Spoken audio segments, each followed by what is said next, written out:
د نن نه 15 ورځې مخکې په 19 فروری 2015 کې په باجوړ ماموند مینه سیمه کې د ماریا په نوم 15 کلنه ماشومه په بېدردۍ سره وژل شوې وه.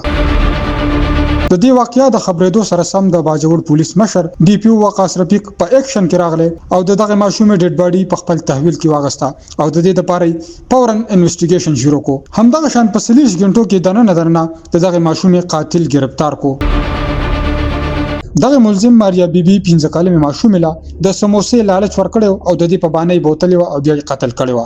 دغه ملزم د نیولو نه پس پولیس ته دغه موبایل هم چکو په کوم کې چې د فحاش ویډیوګانو د لیدلو انکشاف وشو. जिनसी ज्यादती की भी तस्दीक हो गई कि बच्ची को रेप के बाद उसका कत्ल किया गया है. خو اوس ترې ټولې واقعیا نه پس د کلی علاقې یو لوی جرګه وکړه او په دغه جرګه کې دوه پرکانو خلکو شرکت هم وکړو او دغه ملزم د خاندان خلکو ویل چې زمونږ د قاتل سره هیڅ قسم تعلق نشته. هغه د دې سره د لا تعلقي اظهار هم وکړو او د دې سره د حکومت نه مطالبه وکړه چې د له سخت نه سخت سزا ورکړي او چې هغه له څه قسم سزا ورکړي موږ ته به منظور وي. زما دا ورور خو دې ظلم کړی زیاتی کړی دی، د الله هم دشمن دی، زما هم دشمن دی او د دې هم دشمن دی. دومره ظلم یې کړی دی چې په انسانیت کې دا نشته دی او بس زموږ د دې نه مکمل بغاوت دی. حکومت یې پانسي کوي زه اوسه په راضي یم، حکومت اوسه هر څه کوي زه په راضي یم، زما پسې هېڅ قسمه سپورټ او مرسته به اوسه زما نه وي. حکومت اوسه هر څه لوبه کوي بس زموږ په راضي یو.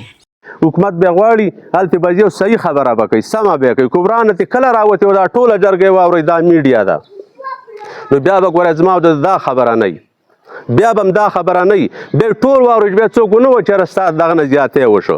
کله دنه کږه خبره ما اورېدلې وه، یا د سپورټ ما معلوم کو، یا د ما چپ په کوم ځای کې سیډي معلومه کړه، یا به د هلک پسې څوک چې کوم دی وکیل لګېدلی هغه به د چا په ترو لګېدلی. زه بیا چې کوم دی نو بیا به ګوره دا خبره نه هېڅ هم نشم کولی، هېڅ به متنوم خفه به ترې یم.